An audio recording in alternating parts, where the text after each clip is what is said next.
कर रही हैं आप? कपड़े निकाल रही हूँ। मुझसे बगैर पूछे। मैं अब सबको दिखाती रहूंगी, बहन हो मेरी इसलिए मैं कुछ नहीं कह रही। मैंने तो आयजा को कॉल करके कहा था कि ईशल और आशिर आज मेरे पास ब्रेकफास्ट करेंगे।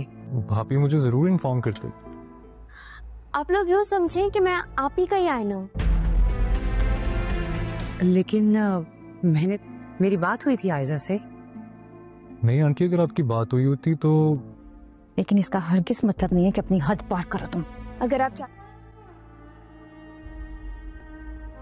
ये जो करती रहेंगी, चाहती मेरी जबान पे काबू रहे तो आप अपने जज्बात पे काबू रखें। आयजा जैसे ही अलीना के कमरे में आकर उसके कपड़े सिलेक्ट करना शुरू करेगी, उसे साफ साफ मना कर देगी।